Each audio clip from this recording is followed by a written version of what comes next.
ರಾಜ್ಯ ರಾಜಕಾರಣದಲ್ಲಿ ಮತ್ತೊಂದು ಸಂಚಲನ ಸೃಷ್ಟಿಯಾಗಿದೆ. 25ಕ್ಕೂ ಹೆಚ್ಚು ಕೈ ಶಾಸಕರು ಫಾರಿನ್ ಟೂರ್ಗೆ ಹೋಗ್ತಾ ಇದ್ದಾರೆ. ವಿದೇಶ ಪ್ರಯಾಣ ಹೆಸರಲ್ಲಿ ಬಣ ರಾಜಕಾರಣ. ಹಾಗಾದ್ರೆ ಇದು ನಾವು ರೆಸಾರ್ಟ್ ರಾಜಕಾರಣ ನೋಡ್ತಾ ಇದ್ವಿ, ಈಗ ಫಾರಿನ್ ಟ್ರಿಪ್ ಪಾಲಿಟಿಕ್ಸ್ ಶುರುವಾಗ್ಬಿಟ್ಟಿದೆ. ಅದು ಸಿದ್ದರಾಮಯ್ಯ ಬಣದಿಂದಲೇ ಫಾರಿನ್ ಟೂರ್ ಆಯೋಜನೆ ಆಗಿದೆ. ಶಾಸಕರು MLCಗಳ ವಿದೇಶಿ ಪ್ರವಾಸ ಚರ್ಚೆ ಬಹಳ ಜೋರಾಗಿದೆ. ಆಸ್ಟ್ರೇಲಿಯಾ ಹಾಗೆ ನ್ಯೂಜಿಲೆಂಡ್ ಟ್ರಿಪ್ ಮಾಡ್ತಾ ಇದ್ದಾರೆ.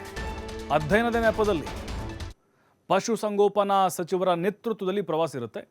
25 ಶಾಸಕರ ಹೆಸರಲ್ಲಿ ಟಿಕೆಟ್ ಬುಕ್ಕಿಂಗ್ ಆಗಿದೆ. ಫೆಬ್ರವರಿ 18ರಿಂದ ಮಾರ್ಚ್ 3ರವರೆಗೆ ಪ್ರವಾಸಕ್ಕೆ ಹೋಗ್ತಾರೆ. ಕಾಂಗ್ರೆಸ್ನಲ್ಲಿ ತೀವ್ರ ಕುತೂಹಲ ಮೂಡಿಸಿದೆ ಈ ಒಂದು ಟೂರ್.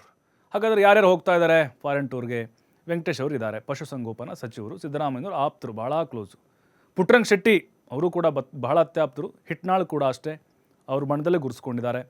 BM ನಾಗರಾಜು, ಯಶವಂತ ರಾಯಗೌಡ ಪಾಟೀಲು, ಅನಿಲ್ ಚಿಕ್ಕಮಾದು ಕೂಡ, GT ಪಾಟೀಲು, ಅಲ್ಲಂ ಪ್ರಭು ಪಾಟೀಲು, ಬಸವನಗೌಡ ದದ್ದಲ್ಲು, AR ಕೃಷ್ಣಮೂರ್ತಿ, ಬಸವನಗೌಡ ತುರ್ವಿಹಾಳು MLCಗಳಿಂದಲೂ ಕೂಡ ಪ್ರವಾಸ. ಅಂದರೆ ಒಟ್ಟು 25 ಜನ MLAಗಳು ಪಶು ಸಂಗೋಪನೆ ಕುರಿತಂತೆ ಅಧ್ಯಯನವನ್ನು ಮಾಡಲಿಕ್ಕೆ ಪ್ರವಾಸಕ್ಕೆ ಹೋಗ್ತಾ ಇದ್ದಾರೆ.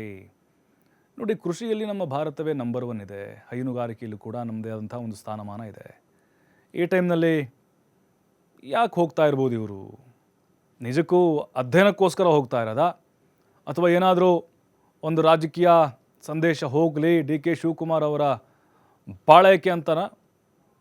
ಸಹಜವಾಗಿ ಈ ಟೈಮ್ನಲ್ಲಿ ಹೋಗ್ತಾ ಇರೋದು ಬಹಳ ಕುತೂಹಲ ಇದೆ. ಹಲವು ಅನುಮಾನಗಳನ್ನು ಹುಟ್ಟುಹಾಕ್ತಾ ಇದೆ, ಪ್ರಶ್ನೆಗಳನ್ನು ಎತ್ತುವಂತೆ ಮಾಡ್ತಾ ಇದೆ.